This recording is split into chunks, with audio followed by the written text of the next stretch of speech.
two mayors, the city mayor and the county mayor, and the two attorneys, the city and county attorney, city administrator Bob Turner, Doug Earthman, and MCP officials have been working on this and other projects relating to them being part of our county and expanding as far as the presence and the number of employees. They have been working on this for some time. So it's not something that just has happened overnight. The consideration will be just a pilot on any new tax. Taxes will be continued to pay on the property that they have that's already there. The application itself involves approximately $4.8 million of property and $35 million plus of equipment, totaling just a little bit over $40 million. What's to be considered is a 10-year pilot and what we refer to as a 5 and 5, 5 years total freeze and then a 5-year step up till the end of 10 years. We had gotten a draft from Doug Earthman this morning, and I see I just got another one a while ago. I haven't opened that, but Mayor, assuming y'all heard me okay, is that generally where we are right now? Yes, sir. You got it laid out pretty well. All right. I'm sure you can explain greater details down into the weeds more than I can. But an important part I thought is to mention was that this has been going an ongoing process as far as the work of all parties. When you get ready for me to do so, Mayor, I will touch base on a limited summary of the finances. Y'all had asked me to do that, and I'll be glad to when you get ready for me to do that. Okay. All right. Well, I'll tell you what. Let me give you just a little where we are and what I've received, and then at that time I think I'll turn it over to Mr. Probst and Mr. Story to sort of give a presentation on ID. Okay. Everybody, I must make the assumption that everybody's received the packet sent out over the weekend, which is basically a summary of documents that have been submitted. And what they have, the history, a little short history, is that MCP has bought out Memphis Contract Packaging and will be doing a lot of expansion in those facilities and possibly a couple of, at least one other in the near future, hopefully. They included in the pilot request all the investment that they did with Memphis Contract Packaging, in addition to new jobs that will be created with new investment. Our pilot set up such that anything that's already been done is old and it's not supposed to be going into this. So if you got those presentations, I've removed everything that was from the Memphis Contract Packaging and included everything in years going forward and any new development that's presently being considered. That being said, the numbers I've got, it looks like there's 128 new jobs over the next 3 years. The median wage for across all those jobs, and that's the middle number between the lowest and the highest, is $24,107. And it looks like they meet, I think we'll discuss this a little bit more, but by the end of the ramp up period, 3 years, they will have met the 10%, the 85% goal of being over $10.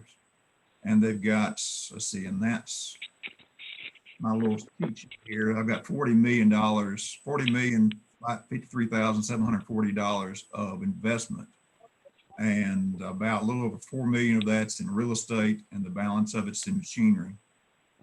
And they are located in an industrial area out in Somerville, so that gets them a few points. long story short, going through our matrix, it looks like it adds up to 59 points, which translates into a full 10-year pilot. The first 5 years would be no additional taxes on the new investment. And then the following years 6 through 10 would be a prorated progress or a prorated increase on those taxes until it's finally back on the tax rolls after year 10. That's pretty much what we've been asked to do. I guess at this time, I'd like to turn over to Mr. Probst and Mr. Story to sort of talk a little bit about the company and what they're doing, and maybe a little bit of history and where they want to go. Thank you, Mayor. I appreciate it.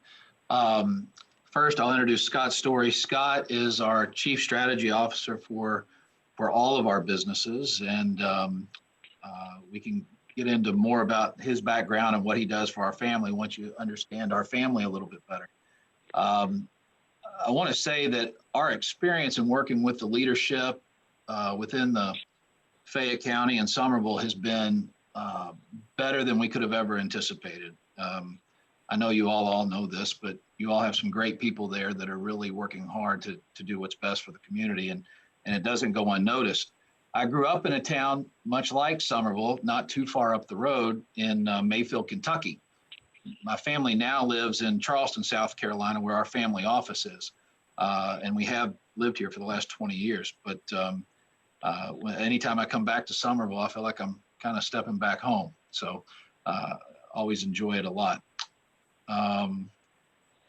We couldn't be more excited about the opportunity that MCP is presenting it to be. It's better than even expected. I need to start with a small story. So real quick, our primary business is we're contract manufacturing. We've been in the manufacturing business of candles primarily for a long time.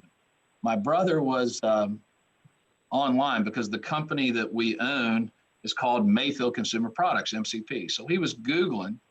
You need to remember that Procter & Gamble and Bath & Body Works have both asked us to diversify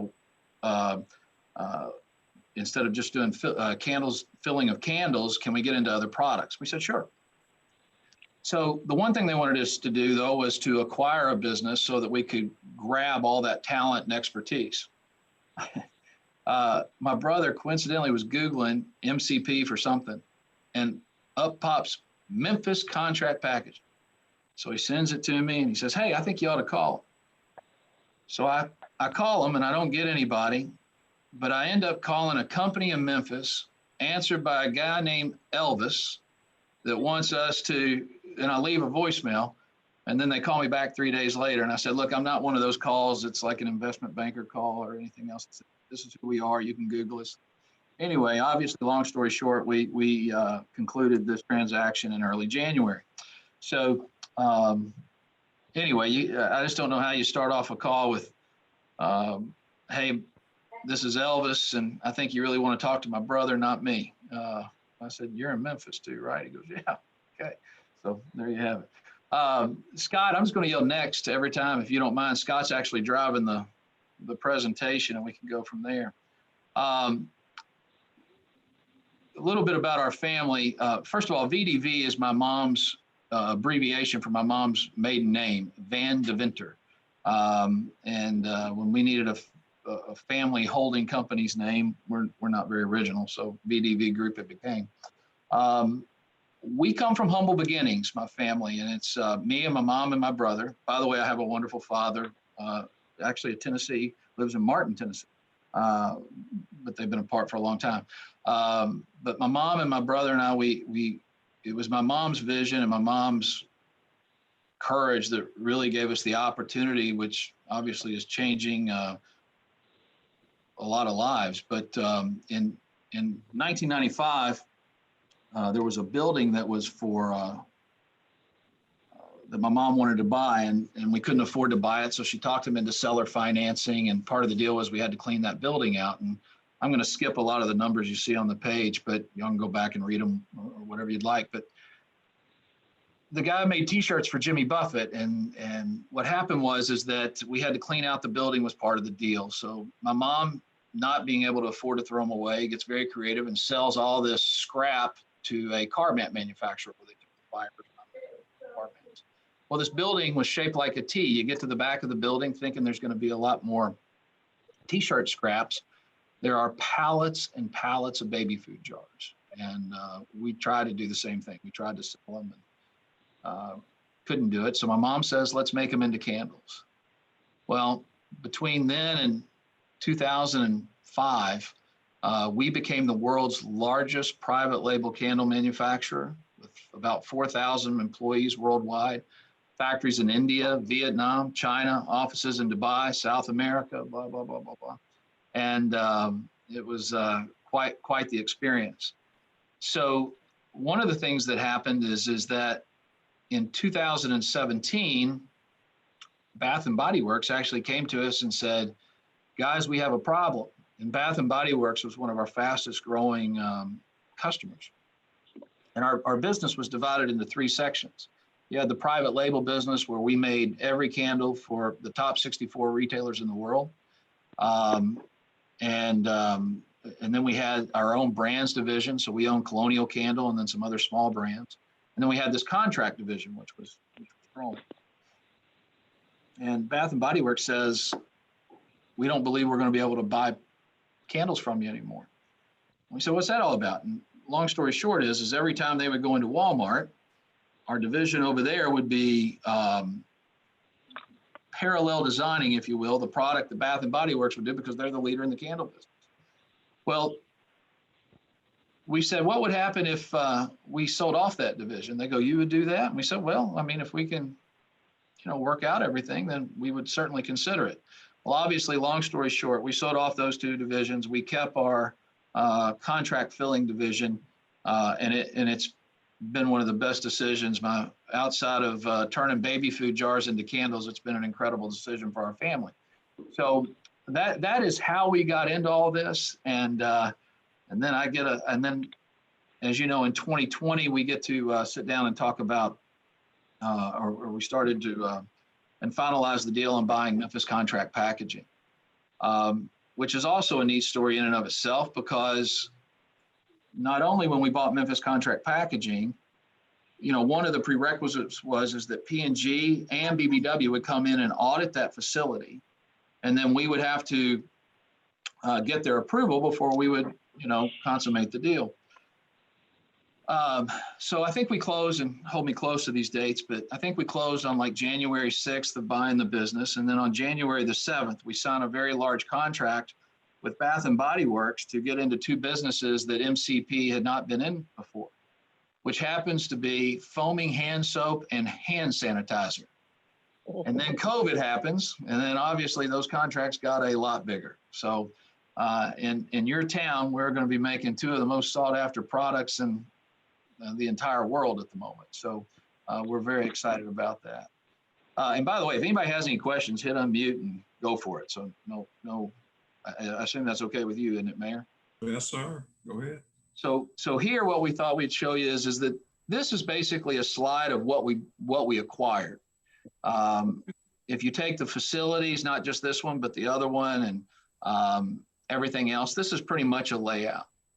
In addition to this, what is already on the slate is that in the front of the building that you're staring at the picture, we're getting ready to build an approximately 35,000 square foot distribution center, 5 bays high, that's going to handle all of the outgoing product.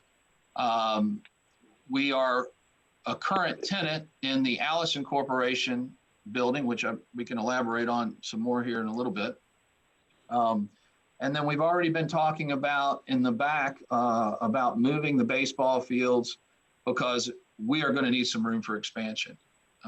We truly believe that there's a lot of opportunity for that. And you're going to, and then the Pomida building, which you don't see, the Pomida building is what we refer to it as. It is going to be the complete hand sanitizer building. So everything that involves alcohol is all going to be at that facility, and it's already sold out. So if you can go to the next page. A couple of things I wanted to point out here because it's something that I think we're all proud of. And this is something that the Hordes did. This wasn't anything that we were able to bring, but we are fortunately able to continue it. The fact that that plant was FDA registered gave incredible confidence to our two largest customers, more than you could possibly imagine. So Shannon and her family, I'm telling you, has done a great job of running a very good business to be able to achieve the FDA registration. And then we're able to continue currently we're able to continue the WBE certification because obviously my mom and Shannon is the primary owners there. I thought y'all would like to see these bullet points. And so I told you we signed a pretty large 7-year contract with Bath and Body Works. That's just about doubled since we signed that contract because of all of COVID and the increase in hand soaps. And now we're just working expeditiously to, as fast as we can, get all this new equipment in and trying to get it in faster than what we had originally planned. The way that they do their business is they award you a percentage of their business. Because of all of the investments that we are making, there's an additional 10% even on top of that we can potentially achieve. And then as I kind of hinted to with the baseball field, the reality is that we need to get through the next execution of putting these machines in, making sure that this team that we built and bought and building is going to be able to execute. But once we prove ourselves, and we have, I'm knock on wood, but we have very little doubt that that's not possible, there is already lots of opportunity from both of them, that Procter & Gamble and Bath & Body Works, that we'll be able to grow. So next. Thought y'all just like to see some of the products that we're literally making. Please know that all this stuff is confidential. I mean, I don't think it's not rocket science, but at the end of the day, we are allowed to share this via our NDAs, but I have to let you know that we are under NDA with our customers. But these